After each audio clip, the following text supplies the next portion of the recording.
Bienvenue à toutes et à tous dans cette masterclass. C'est parti, on commence. Donc le programme, d'abord une petite introduction, une mise en contexte. Ensuite, je vais vous aider à comprendre davantage l'esprit subconscient et ses freins invisibles, les freins invisibles qui vous empêchent de changer. 5 grandes catégories de freins visibles. Ensuite, on va parler de neurosciences et de plasticité cérébrale. Ça n'a rien à voir avec du plastique, vous allez voir. Ensuite, on va parler des solutions et outils pour reprogrammer son subconscient et avancer plus rapidement. Et pour finir, une conclusion, quelques surprises et la partie questions-réponses. Avant de commencer, on va tous ensemble, même ceux qui regardent la séance en replay, prendre un petit moment pour se centrer, pour profiter au mieux de cette masterclass. Donc, vous allez tous pouvoir, par exemple, mettre une main ou plusieurs, 2 mains sur votre cœur, plusieurs mains. Mettez 5 mains sur votre cœur, voilà. Et respirez profondément, on se centre, voilà, on se connecte à notre corps, à notre cœur.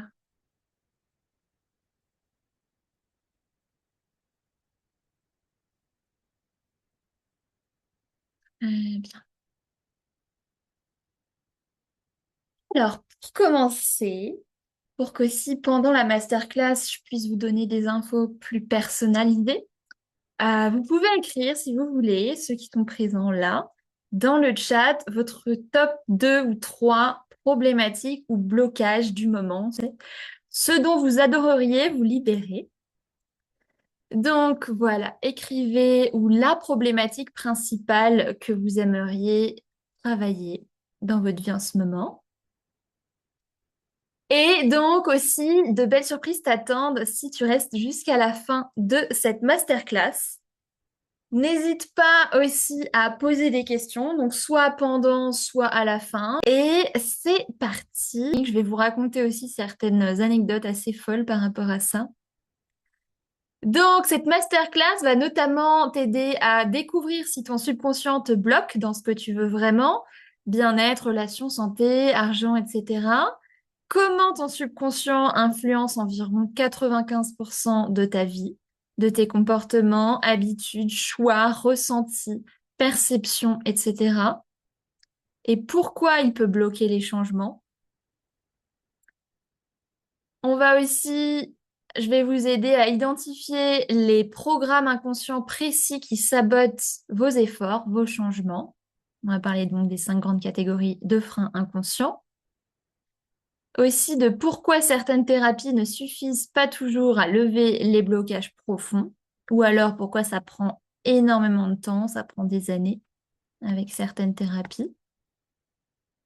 Et on va aussi parler de clés concrètes et de méthodes puissantes pour enfin avancer, pour t'aider à te libérer efficacement, rapidement et durablement. Et notamment celles qui m'ont le plus aidé et ont le plus aidé les personnes que j'ai accompagnées. Avant de commencer, dites-moi dans le chat s'il y en a dans certaines d'entre vous ou certains d'entre vous qui ne me connaissent pas. Donc, petite intro et mise en contexte. Pourquoi aujourd'hui je vous parle du subconscient? Pourquoi je suis fascinée par le subconscient? Pourquoi je trouve que c'est hyper passionnant et que tout le monde devrait s'y intéresser? Pourquoi j'ai choisi aussi les techniques de reprogrammation du subconscient et les thérapies, bref, pour moi et pour les âmes que j'accompagne? Alors, tout a commencé quand j'étais ado. J'étais vraiment quelqu'un, je vais pas rentrer trop dans les détails, mais en gros, j'étais hyper timide, hyper mal dans ma peau. Jamais j'aurais pu faire comme ça une masterclass devant plusieurs personnes. J'étais hyper stressée quand il fallait prendre la parole en public. J'étais pas mal moquée, etc. Et je revivais en fait tout le temps les mêmes types de situations, même en changeant d'établissement, en changeant de collège et tout. À chaque fois, c'était la même chose. Les gens se comportaient pareil avec moi. Je me sentais toujours pareil. Et donc, j'ai fait 2 dépressions. Et au début, donc, je m'intéressais surtout aux approches classiques avec les psychologues, psychiatres, etc. Et en fait, malgré ça, ben, ça ne changeait pas vraiment. Ça me faisait un peu de bien parce que je pouvais quand même mettre des mots, mieux comprendre, etc. Mais pour autant, je revivais sans cesse les mêmes situations, même en changeant d'environnement. Et un jour, je me suis ouverte à d'autres approches parce que mes parents étaient à fond dans tout ce qui est développement personnel, thérapie alternative, etc. Et là, ça m'a tellement plus aidée. Et je me souviens à la fin de chaque séance avec la thérapeute que je voyais à l'époque, j'étais en mode, mais waouh, c'est incroyable. Ça n'avait rien à voir avec les approches classiques. Je me sentais tellement, je sentais qu'il y avait tellement un shift en moi, que ce soit dans ma façon de voir les situations, mais aussi de me sentir par rapport aux situations. Ouais, comment je vivais les situations. Et je me souviens vraiment cette sensation de... J'étais à chaque fois épatée. Et ouais, c'était vraiment fou. Et donc voilà, j'ai travaillé sur moi pendant quand même un certain temps et tout. Après, j'ai voulu... au début, j'étais dans tout ce qui est BTS, commerce international, etc. comme étude. Et en fait, j'ai voulu donc travailler plutôt là-dedans parce que du matin au soir, j'écoutais des vidéos, je lisais plein de livres. J'étais, bah, encore aujourd'hui, hein, du matin au soir, quand je me brosse les dents, j'écoute des vidéos sur ces thérapies. Je lis, je mange, je bois, je dors avec tout ça. Et, hum, et donc voilà, j'ai fait un peu de fac de psycho, mais en fait, ça m'a pas du tout parlé. C'était vraiment pas ça qui, moi, m'avait personnellement aidé. Et donc après, j'ai fait des formations privées. Je me suis formée aussi à différentes techniques de thérapie brève, toujours avec cette passion des thérapies qui aident à avoir des changements rapides. C'est vraiment ça qui, moi, m'intéressait le plus parce que j'avais passé des années à galérer, à chaque fois parler de mon problème à plein de psychologues ou thérapeutes différents. Et ouais, moi, c'est vraiment ça qui me passionne le plus, c'est les changements rapides.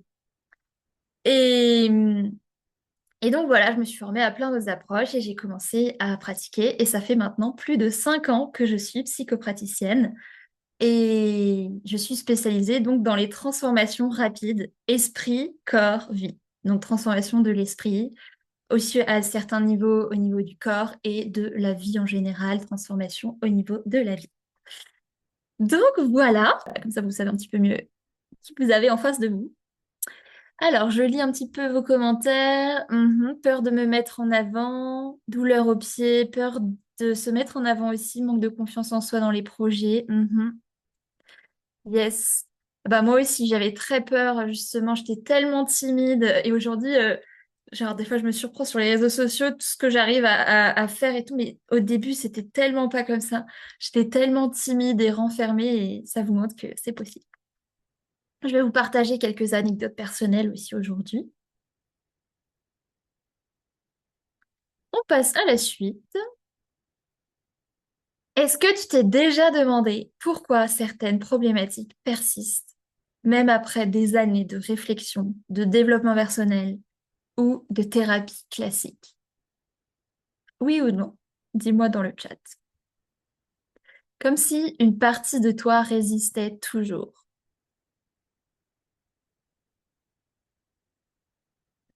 Merci Valérie. Comprendre l'esprit subconscient et ses freins invisibles. Donc, qu'est-ce que le subconscient? Le pouvoir de l'esprit subconscient est stupéfiant. Il peut nous mener au succès ou nous conduire à la ruine. Tout dépend de la façon dont nous exploitons son potentiel. Joseph Murphy, l'auteur du best-seller La puissance de votre subconscient. Mais qu'est-ce que c'est? Ça nous dit pas ce que c'est. Est-ce que tu as déjà entendu qu'en tant qu'humain, on n'utilise qu'une fraction de notre cerveau, une toute petite fraction d'ailleurs. On n'exploite pas du tout notre pleine capacité. Et ben, il y a des études justement, des études récentes qui ont montré que l'esprit conscient n'a besoin que d'une partie minime des ressources du cerveau pour penser, bouger, faire des choix, planifier, voir, entendre, toucher, goûter, sentir, etc. Toutes ces activités conscientes occupent une partie vraiment infime des ressources du cerveau. Mais alors, à quoi sert le reste? Le reste, c'est notamment l'esprit subconscient. C'est une intelligence silencieuse en toi qui est toujours occupée à stocker des infos et à aider le corps à fonctionner de façon optimale. Il exerce notamment une influence sur ce que tu fais, comment tu te comportes, tes habitudes, tes automatismes, ce que tu ressens et plein d'autres choses. Et pourtant, il y a plein de gens qui ne le considèrent pas du tout, qui se, qui sont pas du tout conscients de ça et qui s'en veulent, qui pensent qu'ils manquent de volonté parce qu'ils n'arrivent pas à changer, qu'ils n'ont pas de chance parce qu'ils revivent tout le temps le même type de situation, alors que non. Imaginez qu'on doit s'occuper de toutes les fonctions que notre subconscient exerce. Imaginez qu'on doive penser à comment à chaque fois faire un pas devant l'autre, comment faire du vélo, comment à chaque fois se préparer à manger, comment réussir à parler, quels mots utiliser, dire au corps de faire battre notre cœur, de libérer les enzymes digestives, de remplir nos poumons, de digérer telle chose comme ci et plutôt comme ça. Tout ça, notre subconscient s'en occupe. Donc, nous, on pense qu'on est souvent très occupé, mais imaginez si on devait faire tout ça.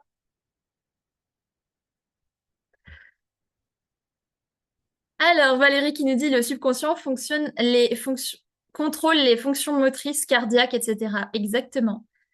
Beaucoup de lectures sur ce sujet, mais pas mis en pratique. Ok, super. Ah, l'autre question, je vais y répondre après.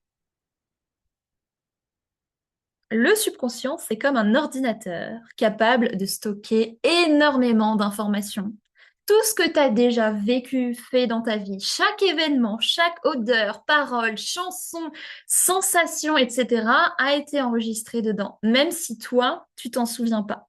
C'est pour ça que aussi des fois, quand on sent une odeur, hop, inconsciemment, ça nous rappelle, ça peut nous faire ressentir une certaine émotion, ou ça peut nous rappeler ou nous faire avoir une certaine réaction, etc. Même au niveau des allergies, d'ailleurs, au niveau des intolérances alimentaires, des allergies, ça peut vraiment être parce que, bon, je ne vais pas rentrer en détail sur le sujet, mais que notre système fait des associations. Et ça peut vraiment être au niveau des allergies que dans le passé, par exemple, un jour, tu mangeais des fraises et à ce moment-là, dans ta vie, tu vivais quelque chose de très difficile ou alors tu assistais, par exemple, à quelque chose de difficile exactement à ce moment-là. Et bien, ton corps a fait l'association, ton subconscient, entre fraise et danger, fraise et négatif. On fait constamment des associations sans s'en rendre compte. Et ensuite, ces associations peuvent nous suivre toute notre vie. Et plus tard, quand on mange une fraise, et ben hop, on a une réaction. Et on ne comprend pas forcément pourquoi. Parce qu'il y a des programmes qui se sont ancrés dans notre subconscient, même par rapport aux crises d'angoisse, etc. Il y a des programmes qui se sont ancrés et il y a certains stimuli qui vont réactiver ces associations. Qui c'est qui fait des dessins sur mon ordinateur là? C'est Louise, on dirait. Alors, et d'ailleurs, je ne sais pas si vous connaissez les expériences avec les chiens de Pavlov et la cloche. C'est justement des expériences qui ont démontré ces associations qu'on fait. C'est des chiens à qui on a donné donc à manger, et donc ils étaient contents. Et à un moment, on leur a donné à manger et en même temps, on faisait sonner une cloche. Et on a fait ça plusieurs fois de suite. Et au bout d'un moment, eh ben, on leur faisait juste sonner la cloche et on leur donnait pas forcément à manger. Et ils salivaient rien qu'en entendant la cloche sonner. Parce que leur subconscient a fait une association entre la cloche sonne, j'ai à manger. Et nous, c'est pareil. On fait des associations et après, ça peut aussi nous pourrir la vie dans certains cas. Donc, c'est comme un pilote automatique, le subconscient, qui, selon les spécialistes, comme notamment le docteur Bruce Lipton, dirige environ 95% de nos pensées, nos émotions, nos comportements, nos réactions, sans qu'on en ait conscience. Là, vous le voyez un petit peu sur ce schéma-là. Vous voyez là, le dessus de l'iceberg, c'est l'esprit conscient. Donc, il y a... Ah mince, je l'ai pas bien cadré. Bon, c'est pas grave. Il y a l'esprit conscient ici, et là, il y a le super conscient aussi, mais c'est l'intuition, tout ça. Mais l'esprit conscient, c'est la volonté, genre quand on veut changer. C'est le fait de se mettre des objectifs, de passer à l'action, d'analyser les comportements, les décisions, de faire des plans. C'est aussi génial. Heureusement qu'on a un esprit conscient. Qui a fait un cœur sur le... Louis, t'as fait un cœur sur le truc. On dirait, tu sais, une prof. Ensuite, est-ce que quelqu'un... Louise, est-ce que tu peux enlever le gribouillis que t'as fait au niveau de l'esprit subconscient? Alors, l'esprit subconscient, c'est plutôt les émotions, les valeurs, les croyances, les peurs, les croyances culturelles, personnelles, l'imagination, l'image de soi, l'identité, les souvenirs.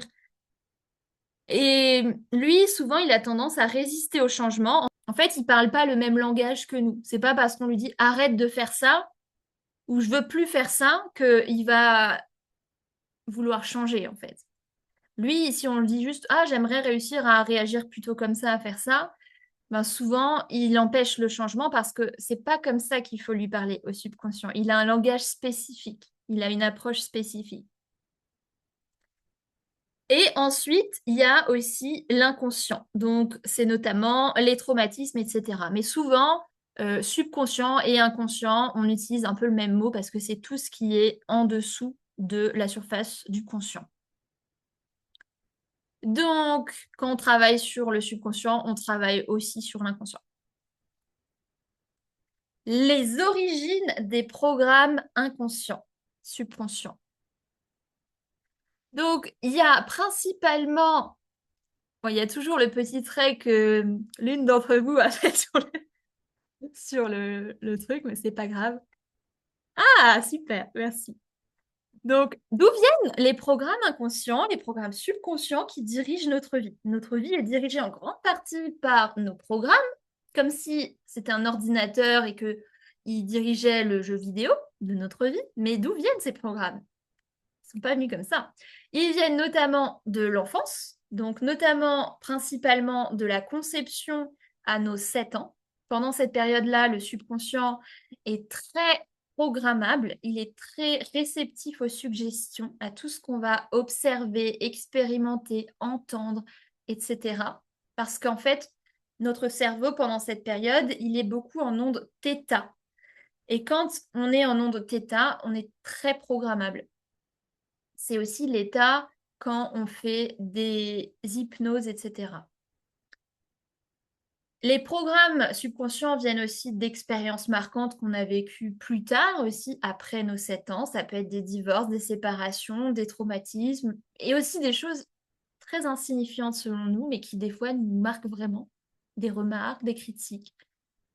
Ça peut aussi être de schémas familiaux, de croyances collectives et même du transgénérationnel. C'est-à-dire que nos parents, nos arrière-grands-parents, etc., peuvent nous transmettre par la génétique aussi des ressentis, des traumatismes, il y a même des gens qui héritent de phobies. C'est-à-dire qu'ils ont une phobie, par exemple, de l'eau. Et en fait, en creusant, on se rend compte que, par exemple, leur grand-mère ou leur mère a failli se noyer un jour et parce que eux n'ont rien vécu eux-mêmes dans leur enfance par rapport à l'eau, mais pourtant ils ont peur. Il peut effectivement même des fois y avoir des programmes qui viennent du prénatal, de la période prénatale, c'est-à-dire vraiment très très tôt. On va en parler aussi un peu plus après.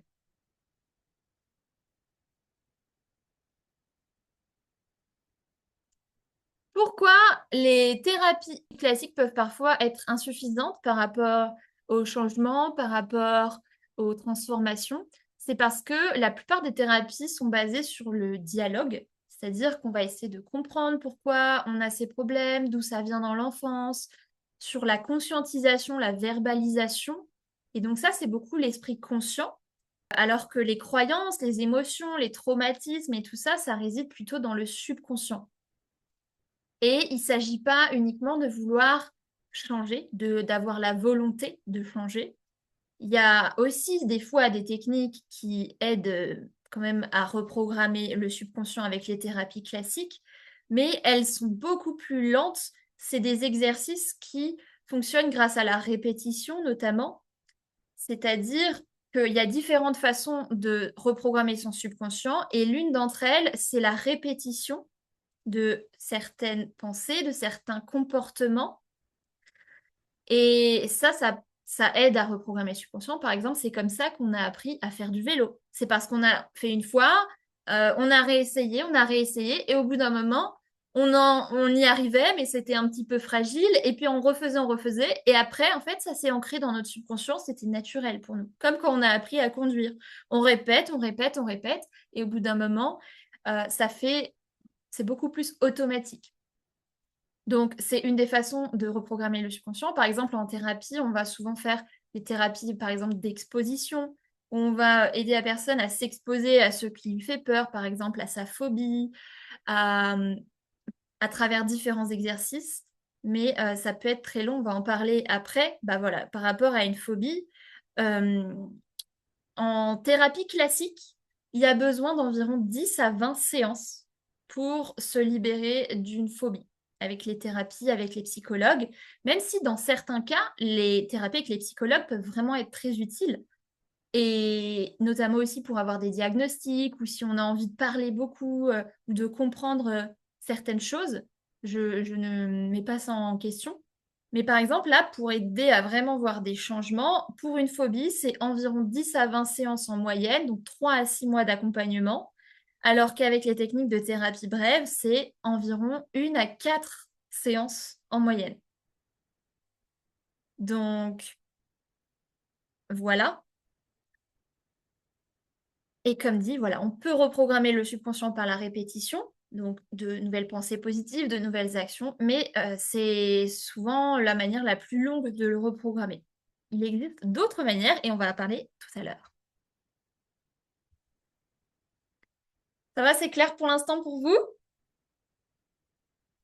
Alors, il y a 5 grandes catégories dont on va parler aujourd'hui, 5 grandes catégories de freins invisibles qui empêchent le changement, qui nous empêchent de changer, de réussir à faire ce qu'on aimerait, d'atteindre notre objectif, etc.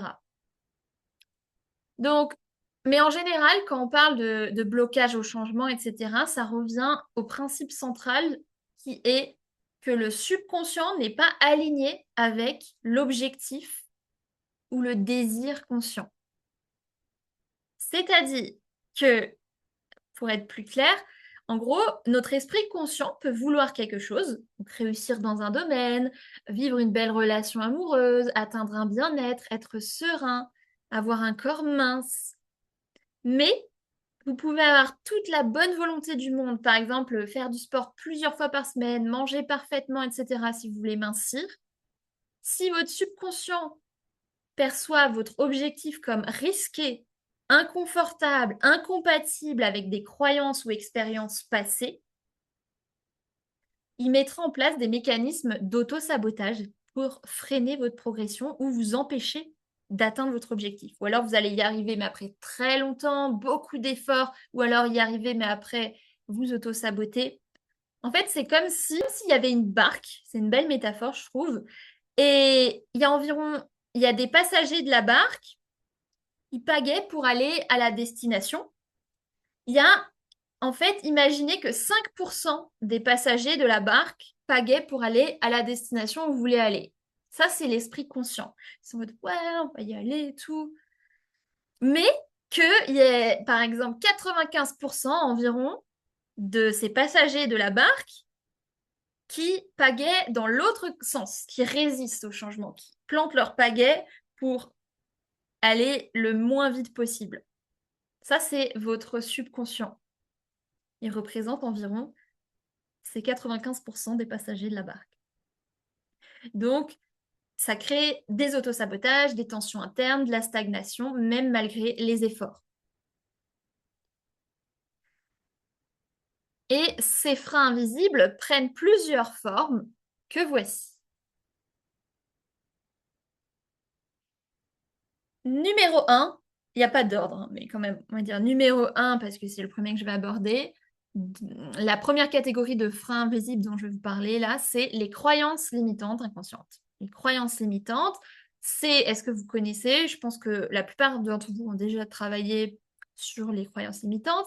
C'est des idées profondément ancrées, souvent issues de l'enfance, de la société, des schémas familiaux, collectifs ou d'expériences passées, que tu crois profondément vraies, alors que ce ne sont des fois que des conditionnements, des programmes, des malentendus. Et ces croyances agissent comme des murs invisibles qui nous limitent, qui, voilà, même si on a les compétences ou les opportunités pour réussir, par exemple, pour atteindre notre objectif, à cause des croyances, ça peut complètement nous faire nous auto-saboter, nous bloquer. Parce que nos croyances influencent nos pensées automatiques, qui influencent nos émotions, nos actions et nos résultats, donc. Par exemple, il peut y avoir des croyances comme je ne suis pas assez X, je ne suis pas assez bien, belle, intéressante, beau, compétent, je ne mérite pas d'être aimée, je ne suis pas en sécurité dans telle situation ou avec telle personne.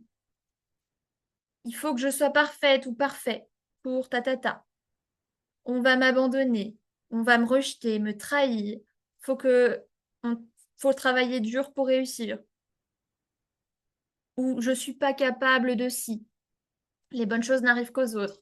Ou alors, par exemple, si tu veux plus d'argent, mais que tu as inconsciemment la croyance que l'argent rend les gens mauvais ou que je ne mérite pas de gagner plus d'argent. Alors, à ton avis, déjà, là, c'est juste quelques exemples, mais je pense que tu y vois aussi plus clair sur les croyances. Quelles croyances pourraient être derrière tes problématiques ou ta problématique numéro une? Est-ce que tu as une idée? C'est pas forcément évident, hein, mais de la croyance qui pourrait être derrière ta problématique. Par exemple, des gens qui ont de l'anxiété ou un gros manque de confiance en eux, ça peut être parce qu'ils ont une croyance, je ne suis pas en sécurité avec les autres. On ne va pas m'aimer, on va me juger, on va me critiquer. Ou alors, ça peut être des gens qui ont de l'anxiété, ils peuvent avoir la croyance irrationnelle, il faut être parfait, je suis indigne d'être aimé, il faut tout contrôler. Tout ça, c'est des croyances limitantes qui influencent ce qu'on va ressentir et qui peuvent vraiment être très handicapantes.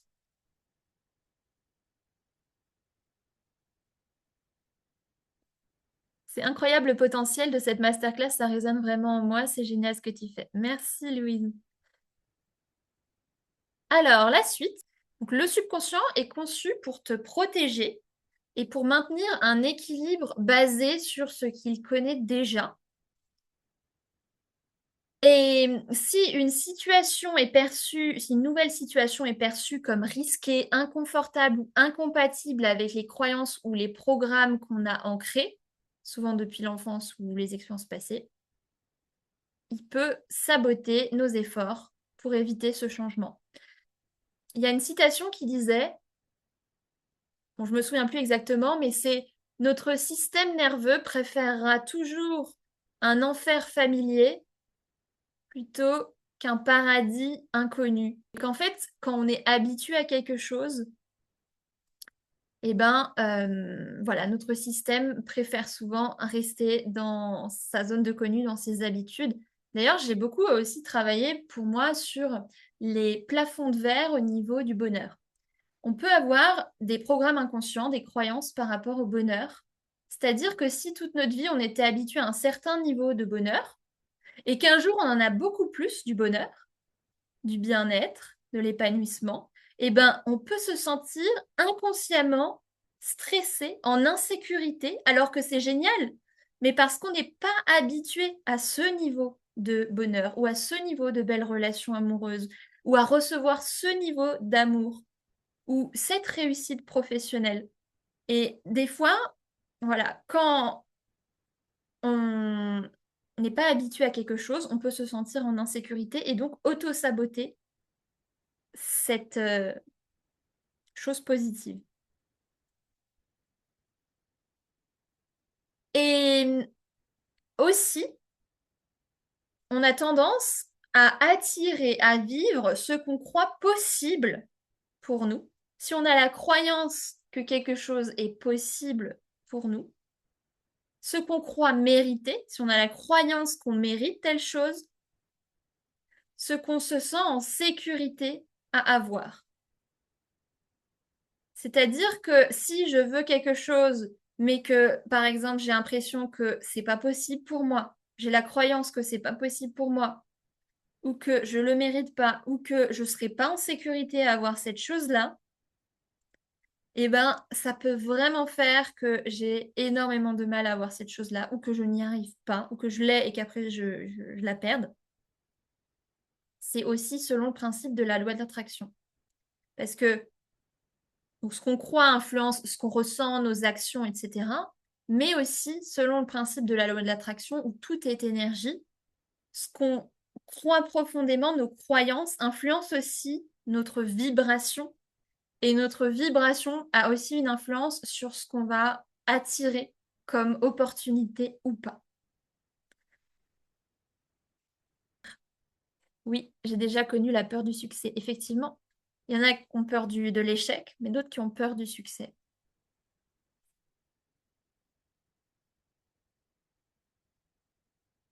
Mais heureusement, donc là on est toujours sur le frein des croyances limitantes, il existe des moyens pour permettre d'aligner notre esprit subconscient avec des croyances positives alignées à ce qu'on veut, à ce qu'on aimerait être, faire ou avoir, et en quelques minutes et durablement. Je vais vous en parler un peu plus tout à l'heure. Il n'y a pas forcément besoin, moi je ne suis pas pour les affirmations positives à se répéter matin, midi, soir. C'est tellement long et voilà. Deuxième frein invisible au changement dont on va parler aujourd'hui, c'est les bénéfices cachés. C'est-à-dire que certains blocages, certaines problématiques persistent malgré le travail qu'on peut faire sur nous, malgré tout ce qu'on peut faire, parce que inconsciemment, on perçoit un ou des bénéfices cachés à les garder. C'est-à-dire qu'on aurait peur inconsciemment qu'il se passe quelque chose de négatif ou de perdre quelque chose si on atteignait notre objectif.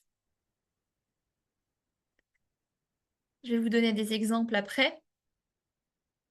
Mais tant que ces bénéfices ne sont pas identifiés et reprogrammés, ils auront tendance à continuer à maintenir les blocages.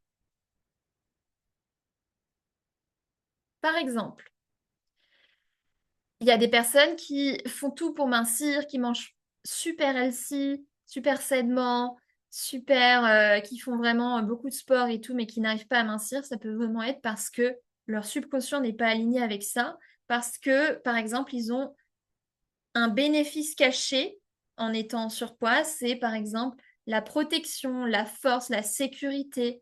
C'est parce que inconsciemment, ils pensent que être mince, c'est être faible, être fragile, être en danger, ou ne pas être autant fort pour ne pas avoir autant la tête sur les épaules, autant de...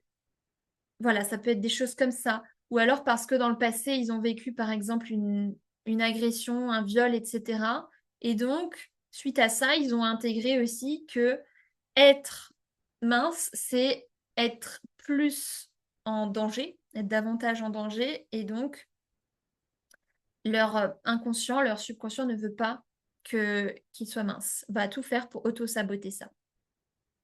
Ou alors, par exemple, si consciemment tu veux arrêter de manger autant de sucre et que tu n'y arrives pas, ça peut être parce que pour toi, tu as un gros bénéfice caché, par exemple, que manger du sucre, ça t'apporte du plaisir, du réconfort, de l'apaisement par rapport à une émotion, et tu aurais peur inconsciemment que en mangeant moins de sucre, tu n'aies plus de plaisir dans ta vie, tu aies plus de réconfort dans ta vie, tu te sens trop stressé, même par rapport à l'arrêt de la cigarette, par exemple. J'ai accompagné là récemment une personne arrêtée de fumer en une séance, en travaillant notamment sur les bénéfices cachés. Et moi-même, j'ai travaillé beaucoup sur le sucre et je ne mange plus aucun sucre. Il y a même une période où je ne mange même plus aucun féculent ni fruit. Et j'ai fait ça notamment grâce au travail sur les bénéfices cachés, en reprogrammant à un niveau subconscient mes bénéfices cachés, mes résistances inconscientes à arrêter le sucre. Ou par exemple, si tu n'arrives pas à faire une action ou que tu as tendance à procrastiner, ça peut être parce que le bénéfice caché que tu as, c'est la sécurité face aux critiques, ou que tu crois que tu es protégé du coup de l'échec ou du succès, ou que tu crois qu'en ne faisant pas l'action, tu as plus d'énergie ou de temps pour faire d'autres choses. Moi, par exemple, j'avais aussi beaucoup ça. Pour poster sur Instagram, notamment, pour m'exposer, parler, faire des vidéos, etc. Et en fait, je travaille dessus par tous les moyens possibles. Je reprogrammais plein de croyances, mais ça bougeait pas. Et un jour, je me suis posé les questions que je vais vous poser tout à l'heure, dans une minute, pour identifier les bénéfices cachés. Ben, je vous les montre tout de suite. C'est qu'est-ce que je crois que je pourrais perdre si j'atteignais mon objectif? Ou qu'est-ce que je gagne à rester dans cette situation? Vous pouvez les noter si vous voulez, ça peut être vraiment intéressant pour vous de conscientiser si vous avez des bénéfices cachés. Et prenez ce qui vous vient. Ou qu'est-ce que j'aurais peur qu'il se passe de négatif pour moi si j'atteignais mon objectif? Par exemple, moi, ce qui m'était venu par rapport au blocage à passer à l'action, c'était j'aurais peur si j'arrivais à poster autant que je voulais, à passer autant à l'action que je voulais sur Instagram, j'aurais peur de perdre du temps et de l'énergie. Et j'aurais peur aussi des critiques, de, de... Voilà. Et donc, en gros, j'aurais peur de perdre ma sécurité aussi, d'un certain côté. Donc, pour mon subconscient, c'était soit je ne passe pas à l'action et au moins je gagne du temps, de l'énergie, de la sécurité, soit je passe à l'action, mais alors je perds de l'énergie, je perds du temps et je perds de la sécurité. Donc, mon subconscient, il s'est dit, bah, enfin, voilà, on reste dans cette option de ne pas passer à l'action. Et quand j'ai reprogrammé ça, je vais vous expliquer après comment, quand en gros j'ai associé que euh, quand je passe à l'action, j'ai encore plus de temps pour moi et d'énergie et que je suis en sécurité à passer à l'action, quand j'ai reprogrammé ça dans mon subconscient et que ça peut être simple pour moi de passer à l'action, j'ai aussi aligné mon subconscient avec ça. Ou que par exemple, plus je passe à l'action, plus je fais des posts sur Instagram, plus j'ai de temps pour moi et de d'énergie. Parce qu'au final, le fait de ne pas passer à l'action, eh ben, je me sentais coupable, je m'en voulais, ça me fatiguait émotionnellement aussi.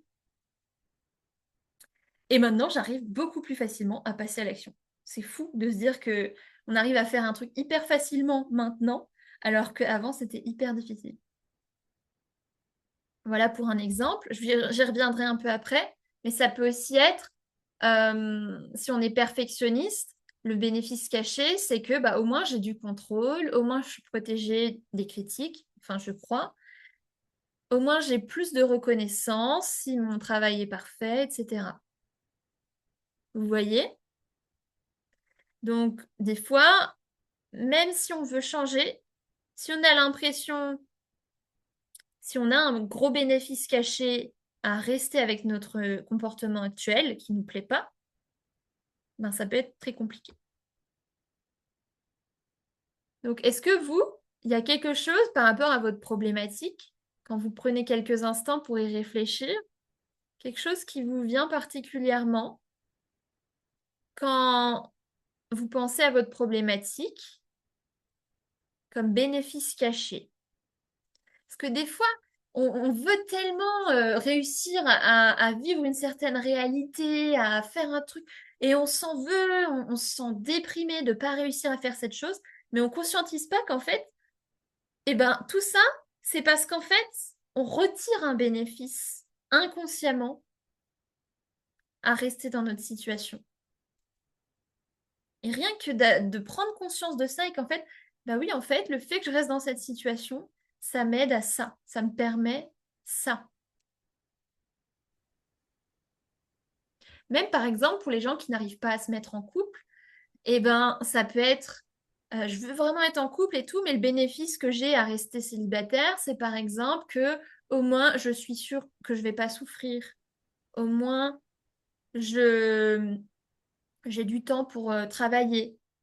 Au moins, je je suis sûre que je vais pas me tromper.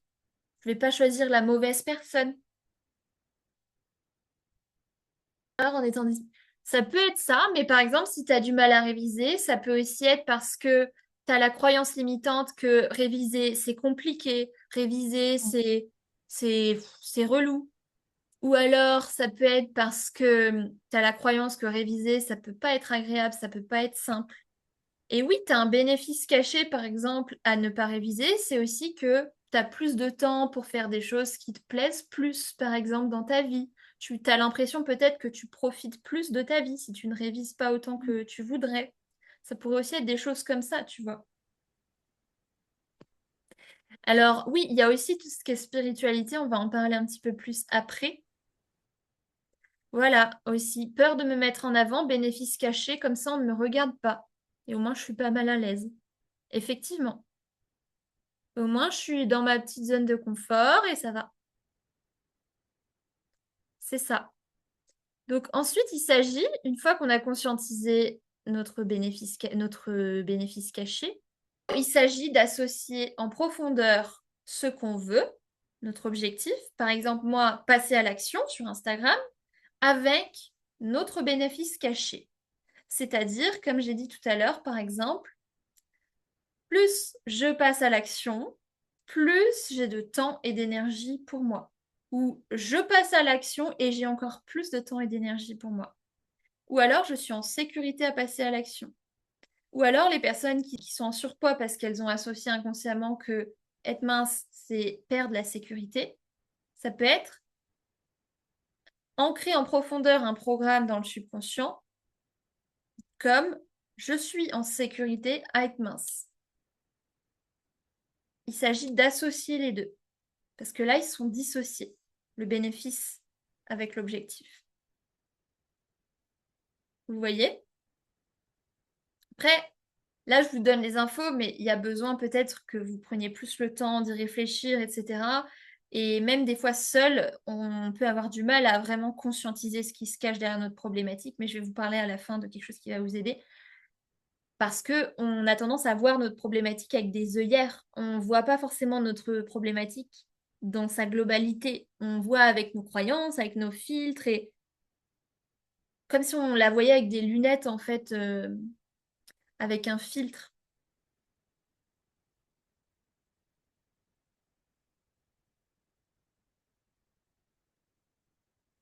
Alors Mireille, oui, tu peux te demander, mais prends le temps vraiment d'y réfléchir. Qu'est-ce qui pourrait se passer? Et des fois, il n'y a pas forcément de bénéfices cachés, effectivement, comme tu le dis, Valérie. Qu'est-ce qui pourrait se passer de négatif pour moi si j'étais plus mince? Par exemple, ça peut être de se visualiser vraiment une journée dans ton quotidien en étant plus mince dans les détails. Genre, ok, quand je vais marcher dans la rue, quand je vais parler aux hommes, quand je vais machin, chaque situation qui te vient en tête, de t'imaginer en étant plus mince et d'observer si à un moment il y a une résistance, une peur. Par exemple, ah ouais, mais on pourrait trop me regarder, si j'étais dans la rue, je pourrais peut-être trop attirer l'attention. Ou alors peut-être des fois, ça peut être même si j'étais plus mince, alors j'aurais peut-être envie d'un autre partenaire parce que des fois, c'est vraiment des choses comme ça. Parce que je pourrais me permettre, entre guillemets, d'être avec quelqu'un d'autre et donc, ça me fait peur, en fait. J'ai pas envie d'être plus mince parce que j'associe être plus mince à être plus désirable et des fois à une perturbation au niveau de ma relation de couple actuelle. Donc, prenez le temps d'y réfléchir, notez les questions, les deux là. Et il y a aussi la question, qu'est-ce que je m'imagine qui pourrait se passer de négatif si j'atteignais mon objectif? De quoi j'aurais peur?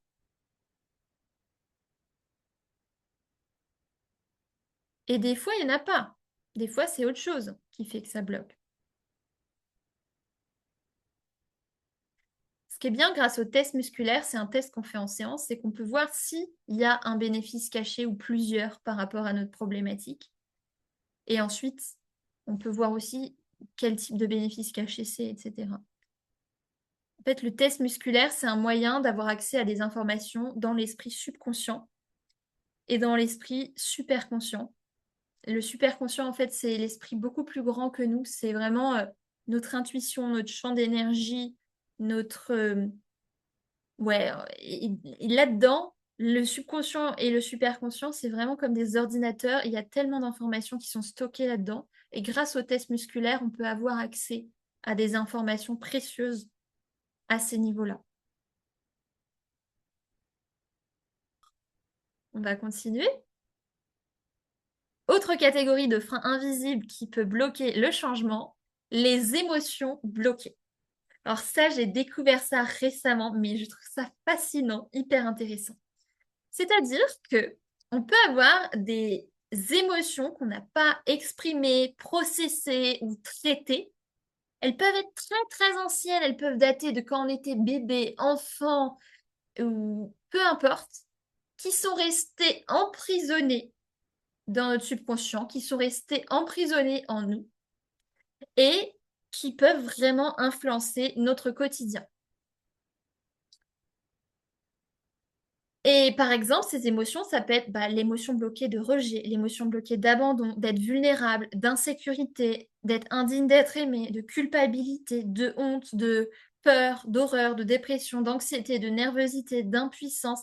Et c'est des émotions, soit qu'on a tendance à ressentir régulièrement, soit des fois on n'est même pas conscient qu'on a ces émotions bloquées, on les ressent pas forcément, mais on n'arrive pas à faire certaines choses, ou on revit toujours certains types de problèmes. Et quand on fait le test musculaire, qu'on peut aussi faire à distance, hein, vous allez voir, je vais vous en parler plus après, et ben on se rend compte qu'en fait, avec le test musculaire, on pose la question, est-ce qu'il y a une émotion bloquée qui peut être libérée maintenant, qui est à l'origine de telle problématique?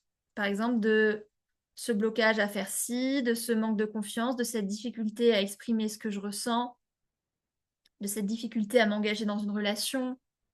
Et ensuite, ça va nous dire oui, il y a une émotion ou non, oui ou non. Et ensuite, ça va vraiment nous indiquer, ça c'est passionnant, grâce à une nouvelle technique là, à laquelle je suis en train de me former. On peut vraiment savoir s'il y a une ou plusieurs émotions bloquées qui sont à l'origine de notre problématique et lesquelles, parce qu'on a une grille, une charte, et ensuite on fait le test pour avoir accès donc au subconscient de la personne ou à son propre subconscient.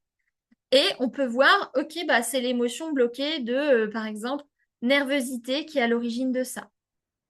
Ou alors ça peut être les émotions bloquées de indigne, de tristesse, de il y a quelque chose qui va pas en moi, de échec, de... Attendez, je vais vous montrer. Je sais pas si vous allez le voir. C'est passionnant. Depuis que j'ai découvert ça, je trouve ça fou, hyper puissant. C'est encore plus... Alors, je vous montre parce qu'en fait, j'ai une application. Voilà. Vous voyez là, j'ai une grille. Et là-dedans, il y a énormément d'émotions. Il y en a environ 100 ou je sais plus combien. Et par exemple, il y a abandon, trahison, désespéré, perdu, amour non reçu, s'inquiéter, nervosité, rejet, tristesse, amertume, culpabilité, haine, blâme, crainte, énervé, horreur, humiliation, submergé, terreur, non pris en charge, indécision, entêtement, manque de contrôle, désespoir, effort non reçu, vulnérabilité, sans valeur, indigne, honte, choc.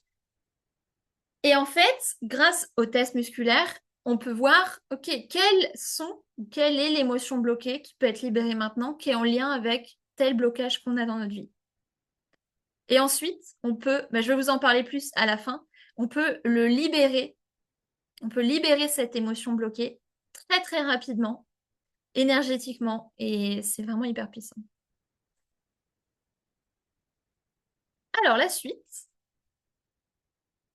voilà, grâce à ce que je vais vous partager à la fin, on peut vraiment, grâce à certaines techniques, identifier les émotions bloquées et les libérer très rapidement. Et d'ailleurs, quand on fait ça, la santé, les maladies, etc., peuvent vraiment s'améliorer ou se libérer. Parce que souvent, derrière les problèmes de santé, il y a une attitude intérieure non bénéfique, il y a une émotion qu'on a ressenti en boucle ou un choc ou quelque chose qu'on a réprimé, etc. Et vraiment, d'ailleurs, si ça vous intéresse, vous pouvez regarder sur Internet, sur YouTube, sur la chaîne Discover Healing. C'est en anglais par contre. Il y a, il y a plein de démonstrations de cette technique. Par exemple, des gens qui ont des douleurs au niveau du bras. Et au début, ils n'arrivent pas à lever le bras plus que ça. Et après, ils regardent, est-ce qu'il y a des émotions bloquées qui peuvent être libérées? Oui, ok, il y a telle émotion, hop, on libère. Ok, et il y a telle émotion, on libère. Et après, eh ben, ils arrivent déjà à plus à lever leurs bras. Et leur douleur, elle passe de 8 sur 10 à, par exemple, 5 sur 10, après avoir libéré deux émotions bloquées. Et après, ils continuent à libérer des émotions bloquées et ils arrivent de plus en plus à bouger leurs bras sans douleur. Et c'est vraiment très très rapide. Après, des fois, c'est pas aussi rapide, hein. Ça dépend vraiment des situations, des problématiques et tout. Mais quand on identifie précisément, c'est ça qui est génial avec cette technique-là, c'est que ça nous aide vraiment à être très précis, à avoir accès à des informations très précises. On ne devine pas ce qui a besoin d'être programmé. Grâce au subconscient, on sait, ah ouais, il y a telle émotion qui a besoin d'être libérée et on les libère. On la libère. Alors ensuite, on a presque fini. Je crois que c'est le dernier, ah non, l'avant-dernier frein inconscient au changement, c'est les blessures du passé. Donc, ou les traumatismes d'ailleurs. Donc, c'est des expériences douloureuses qui ont laissé des empreintes dans notre subconscient et nos réactions actuelles. Donc, ces blessures conditionnent nos comportements actuels et maintiennent des réactions disproportionnées ou inadaptées face à certaines situations. Par exemple, on a vécu une humiliation quand on était au collège et à cause de ça, on n'arrive pas à parler en public. On évite absolument de parler en public. C'est hyper difficile pour nous d'être à l'aise en public parce qu'il y a cet événement.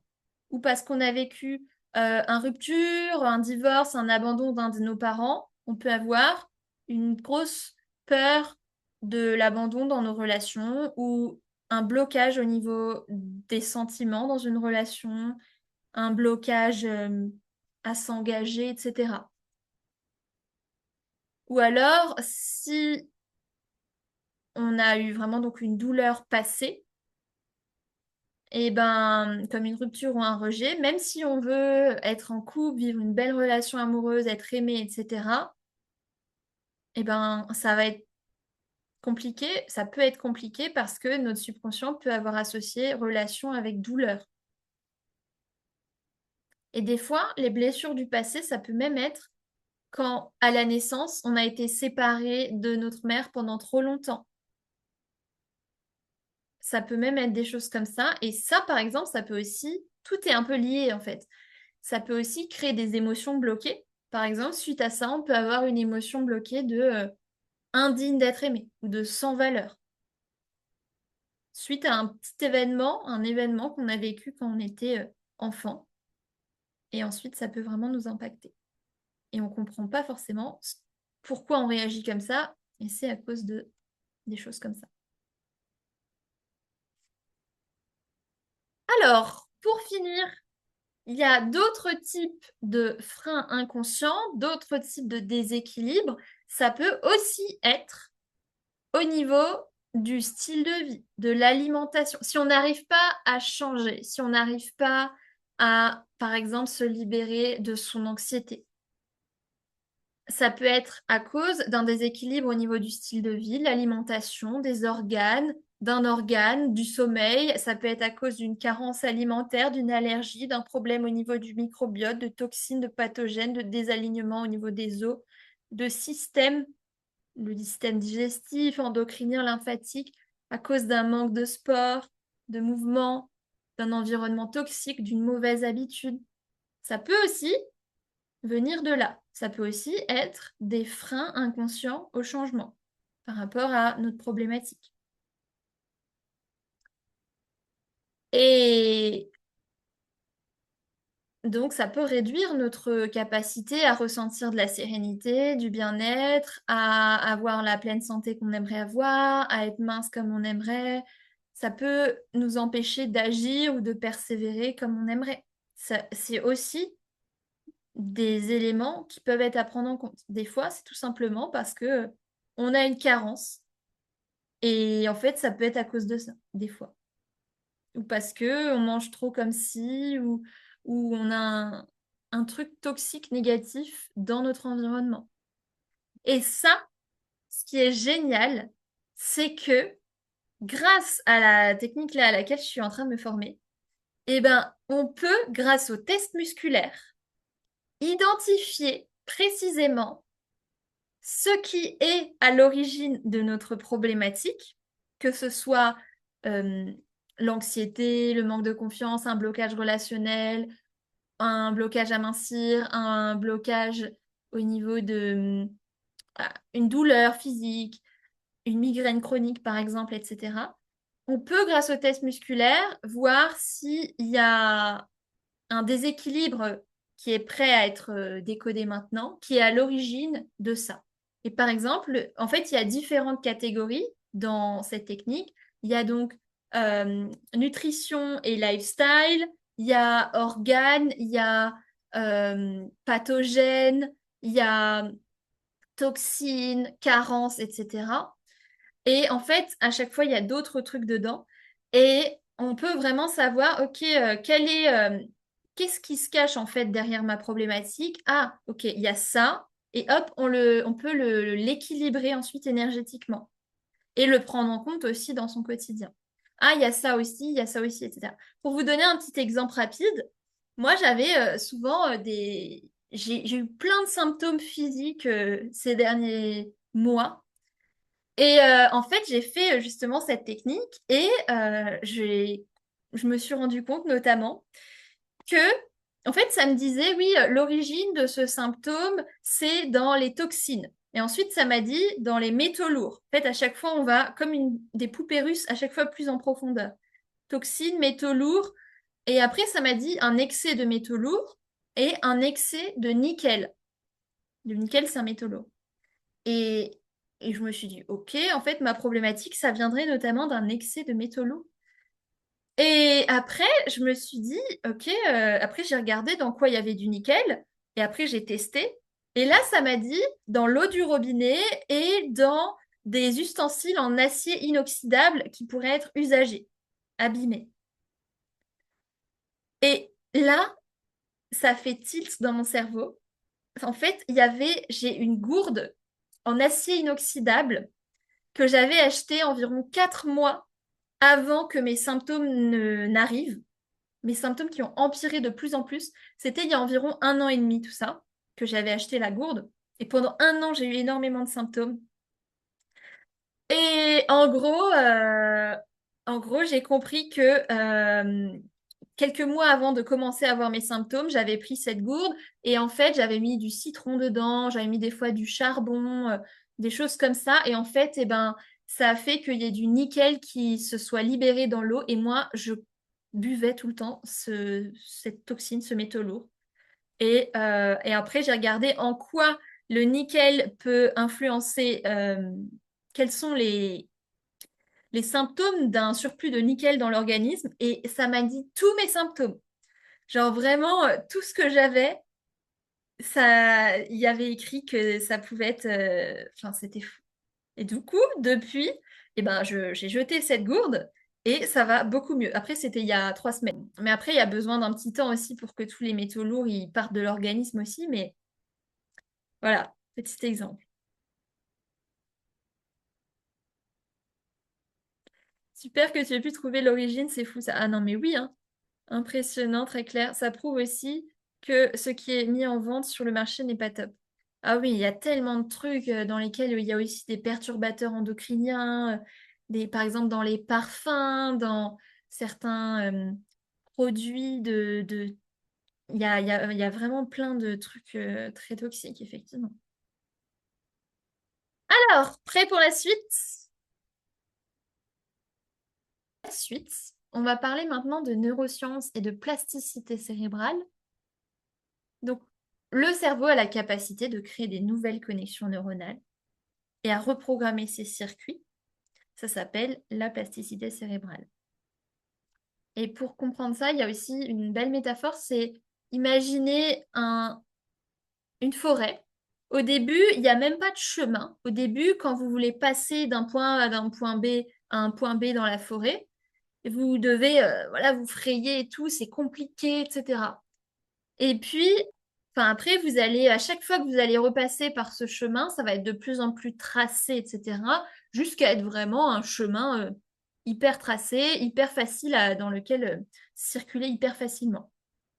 Et ben, c'est un peu pareil au niveau des connexions neuronales.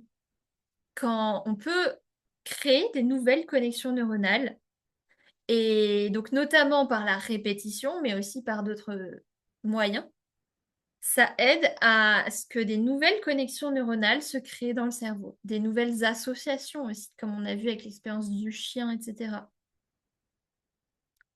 Et les techniques de thérapie brève agissent directement et rapidement sur la reprogrammation du subconscient, là où résident les blocages réels. Elles permettent une reprogrammation durable sans avoir forcément besoin de revisiter indéfiniment le passé. C'est-à-dire que ça permet vraiment de reprogrammer le subconscient beaucoup plus rapidement que les autres thérapies. Parce que là où une thérapie conventionnelle pourrait nécessiter des mois ou des années pour voir des résultats significatifs, avec les thérapies brèves, on peut parfois avoir en quelques séances en avoir fini par rapport à notre problématique, parce qu'on travaille sur le plan énergétique, sur le corps, sur le subconscient, avec des outils qui aident à reprogrammer rapidement le subconscient. Par exemple, je vous en ai déjà un petit peu parlé tout à l'heure, mais avec les thérapies classiques, pour travailler sur une phobie, c'est 10 à 20 séances en moyenne, alors qu'avec l'EFT, c'est 3 à 5 séances en moyenne pour travailler sur une phobie. Je vous parle d'une phobie parce que voilà, c'est un exemple, mais ça peut être, on peut travailler sur quasiment tout, hein. Et avec Psyche et Emotion Code, c'est encore plus rapide, ça peut être en 1 à 3 séances qu'on peut avoir vraiment des très beaux changements par rapport à une phobie.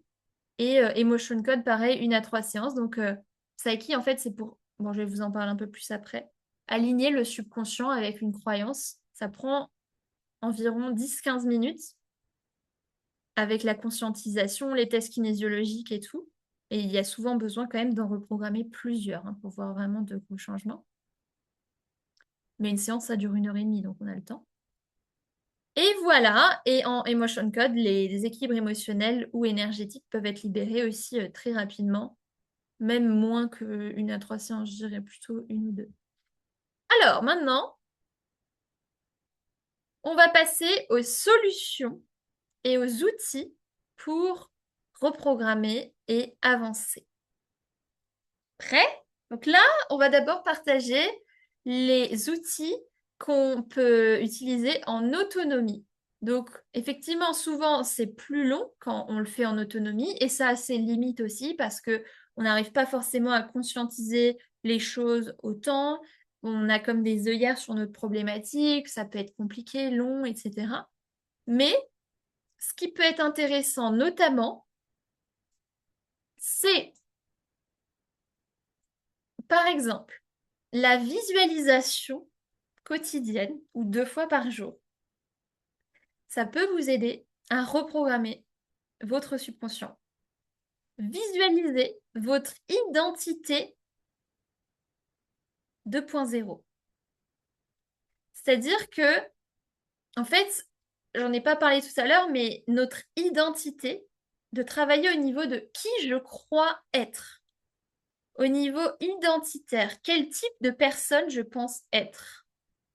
Quand on travaille sur un niveau identitaire, plutôt que de travailler juste sur un niveau des comportements ou des pensées, le travail sur l'identité, c'est vraiment un travail très profond.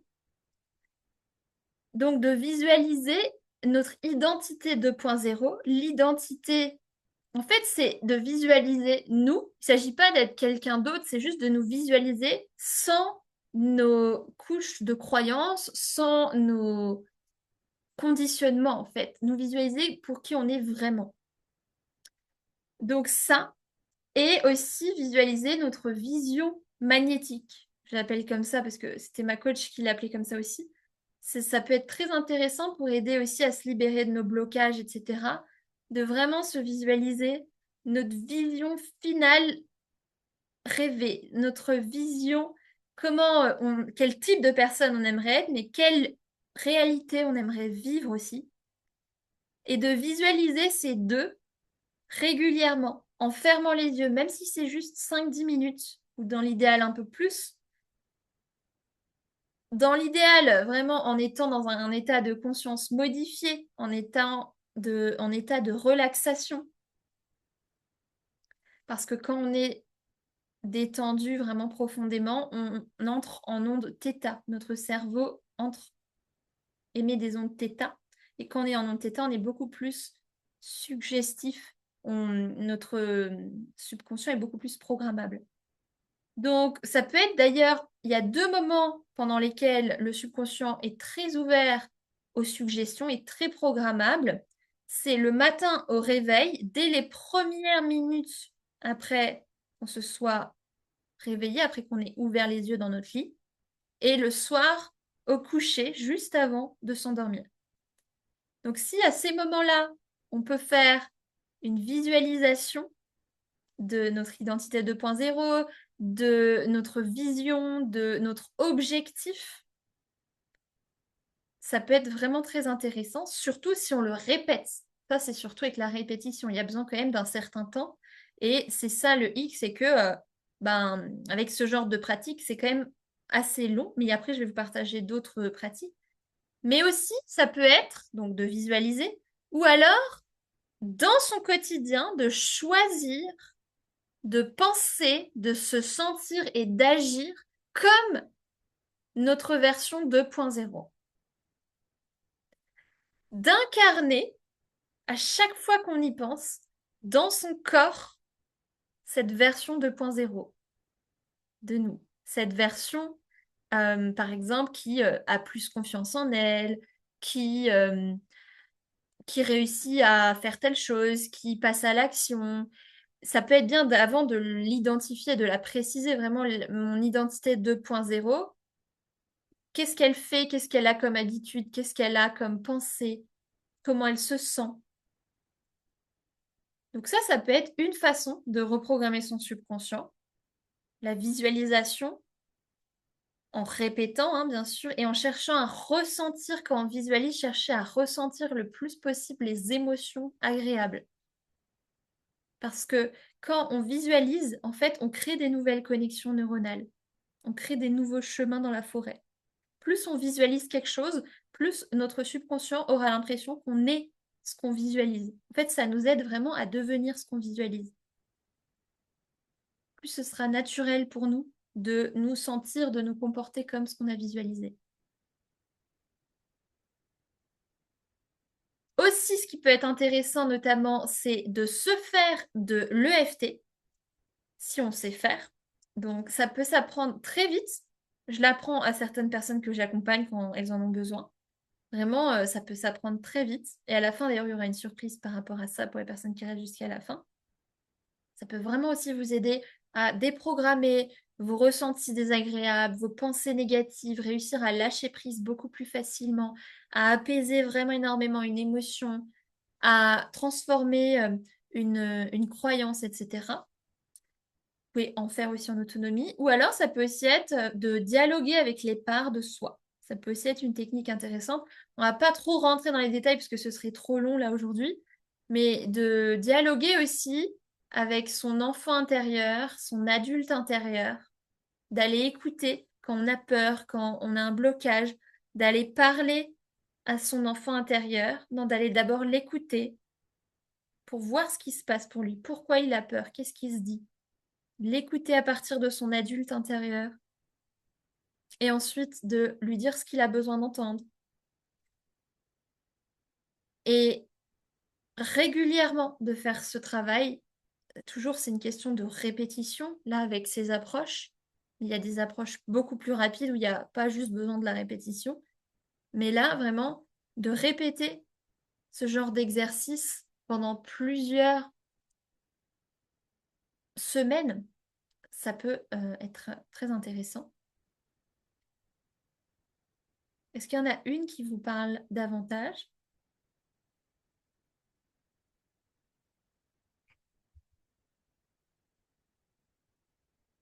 Et il y a aussi, donc, dans les solutions et outils pour reprogrammer et avancer, donc si vous voulez avancer beaucoup plus rapidement, donc il y a les techniques de thérapie brève.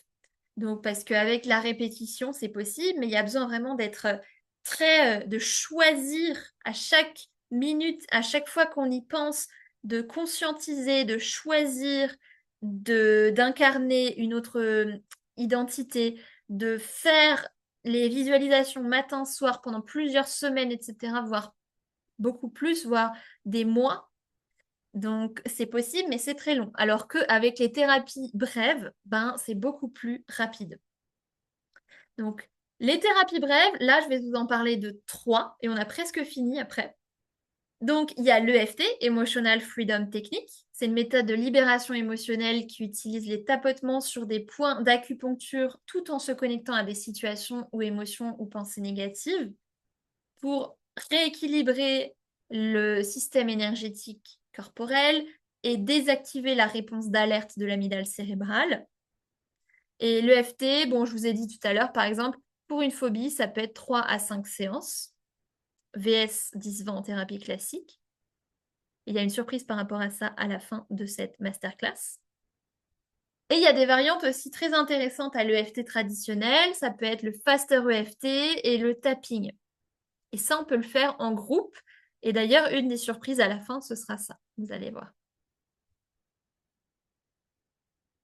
Oui, c'est très clair, la visualisation, soit, oui, c'est difficile car je pense que ça doit être répétitif. Oui, et tout le monde n'arrive pas vraiment à se visualiser. Il y en a qui ont beaucoup de mal avec ça aussi. Mais voilà, à tenter si ça vous intéresse. Sinon, il y a le fait, comme dit, d'incarner, de choisir à chaque moment d'incarner la version, l'identité 2.0 jusqu'à ce que ça devienne un mécanisme naturel. Psyche maintenant, deuxième technique dont je vous parle ce soir, c'est une méthode de reprogrammation du subconscient qui utilise des processus simples et efficaces pour unifier les hémisphères cérébraux, équilibrer les hémisphères cérébraux, créer un cerveau unifié, faire en sorte que les deux hémisphères soient vraiment fonctionnent bien de façon proportionnelle.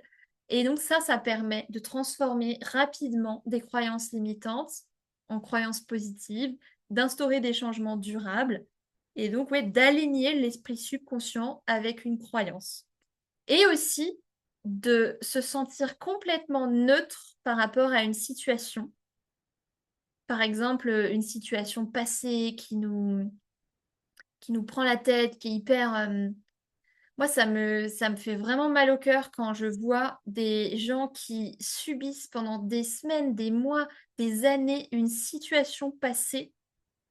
Ils ont vécu quelque chose, ils ressassent et ils, s- ils se tuent à petit feu. Et en fait, alors qu'avec des thérapies comme Psyche, en l'espace de une séance, ils pourraient complètement se sentir neutres par rapport à cette situation passée. Ils pourraient vraiment faire en sorte que leur cerveau soit complètement, ils processent complètement cette situation et qu'ils voient la situation avec beaucoup plus de recul, beaucoup plus de détachement, d'apaisement. C'est fou, hein, mais ils connaissent pas en fait, les gens. Enfin, certaines personnes connaissent, mais c'est possible en fait. Il n'y a pas besoin de souffrir pendant des années et tout, et il y a d'autres alternatives aux psychologues. Donc bref, je disais quoi? Donc voilà, par exemple, c'est possible de transformer je ne suis pas assez bien en je suis digne de réussir avec Psyche.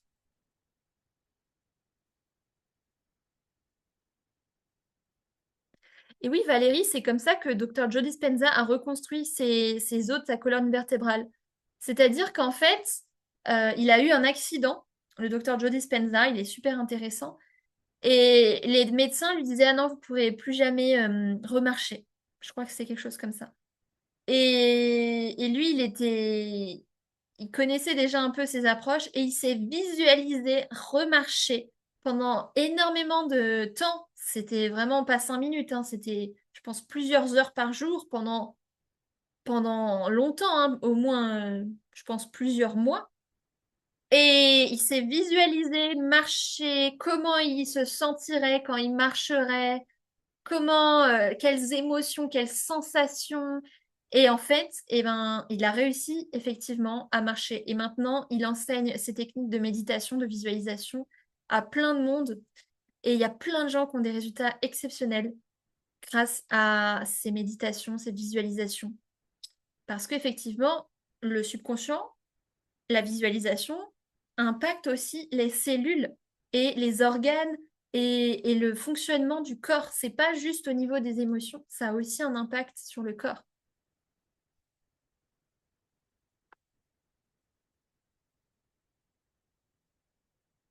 Voilà.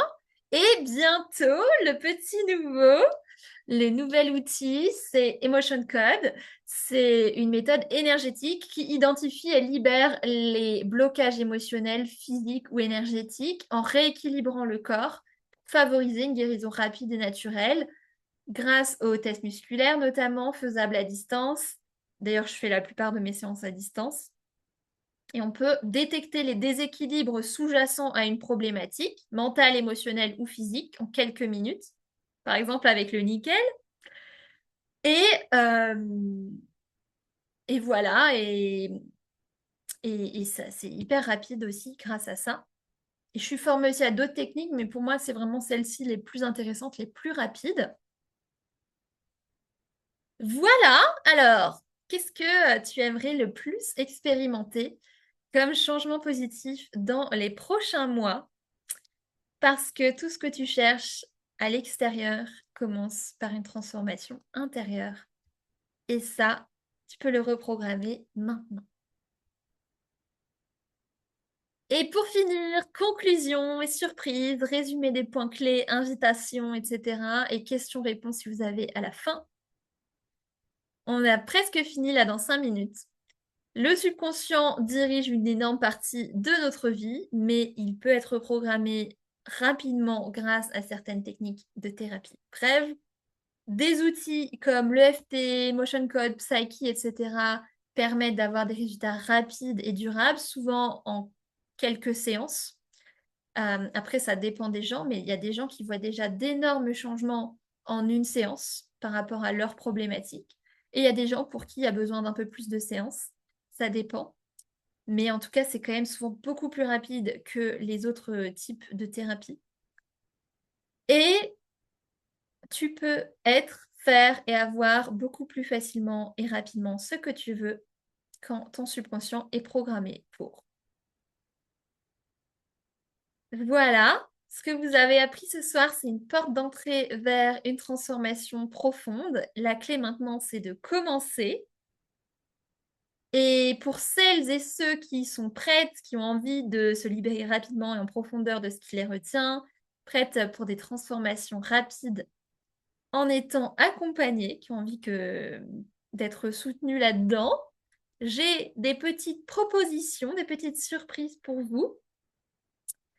Donc, vous pouvez avoir un appel gratuit de 15 minutes sans engagement pour discuter de votre problématique numéro 1 et que je vous aide à conscientiser ce qui se cache derrière, comment je pourrais vous aider, que vous puissiez me poser des questions, vos questions, si vous en avez. Donc voilà, un appel gratuit de 15 minutes si vous avez envie, sans engagement. Aussi, je vous annonce la nouvelle en exclusivité, vous êtes les premières personnes à en entendre parler. Je vais lancer début janvier un nouveau membership avec des séances en groupe sur Zoom, donc des séances de reprogrammation du subconscient où on va travailler vraiment sur différents thèmes, que ce soit la confiance en soi, le bien-être, le lâcher-prise, les relations, la manifestation, le passage à l'action, etc. Je vais vraiment m'adapter à vos besoins. On va faire ça sur Zoom avec des techniques de thérapie brève. Et en plus de ça, il y aura des partages réguliers et des coachings privés via vocaux sur un groupe Telegram.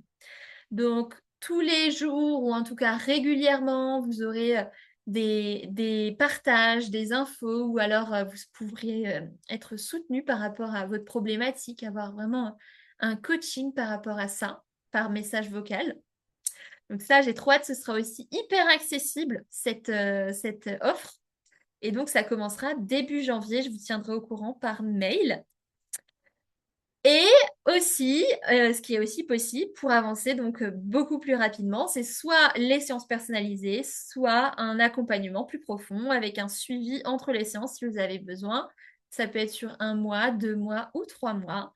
Et ces accompagnements sont à un tarif plus accessible qu'avant. C'était il y a environ 2 mois, je crois, que j'ai décidé de baisser mes tarifs. Comme ça, c'est plus accessible pour vous.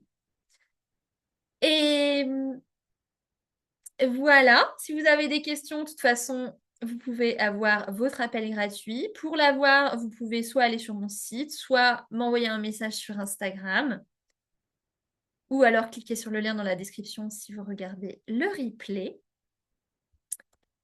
Et d'ailleurs, et dernière chose, pour les 10 premières personnes à me contacter suite à cette masterclass, vous avez le droit, si ça vous intéresse, à un atelier gratuit pour vous aider à découvrir le FT et à lâcher prise sur une émotion ou une situation. Donc, passé, présente ou futur. C'est le petit cadeau. Voilà pour aujourd'hui. Est-ce que vous avez des questions, sachant que vous pouvez aussi me les poser sur Instagram ou alors sur mon site ou pendant notre appel. Maintenant, à vous de jouer. Comme disait Joseph Murphy, votre subconscient peut soit être, est-ce que vous avez retenu? Dites-moi dans le chat, soit être ci ou soit être ça. Le pouvoir de l'esprit subconscient est stupéfiant. Il peut nous mener au succès ou nous conduire à la ruine. Tout dépend de la façon dont nous exploitons son potentiel.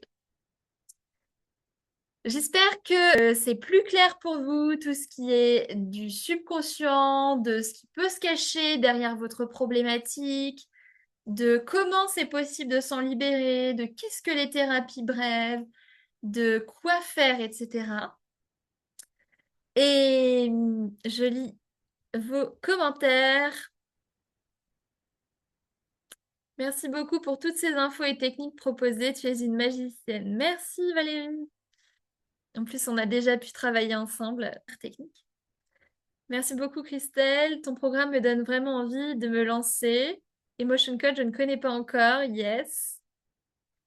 Alors, stay tuned. Je vous donnerai plus d'infos dans ma newsletter. Vous êtes abonné normalement à ma newsletter. Ou si vous n'êtes pas abonné et que vous regardez la vidéo en replay, vous pouvez cliquer dans la description, il y aura un lien. Comme ça, vous pourrez avoir toutes les infos par rapport au programme, au membership là, qui va commencer en janvier. Ça va vraiment aussi vous mettre dans une énergie plus positive, vous vous sentirez entouré, vous vous sentirez plus encadré, soutenu. Il y aura vraiment des séances de groupe, mais aussi des partages dans le groupe au quotidien. Vous serez dans une ambiance plus... Voilà, moi je suis personnellement aussi dans des programmes comme ça, des memberships, et je trouve ça vraiment d'être dans un container comme ça. En anglais on dit ça. En fait, ça booste, ça aide, ça tire vers le haut, ça nous aide. On se sent aussi, on calibre à l'énergie de la personne. On dit qu'on est la somme des personnes qu'on côtoie le plus, et on a tendance à calibrer à l'énergie de la personne, c'est-à-dire à se sentir aussi plus, par exemple, plus positif, plus motivé, plus... Merci, Sophie nous dit, merci beaucoup. Ayant déjà eu une séance avec toi sur Psyche, j'ai été bluffée des résultats et je voulais le partager avec tout le monde.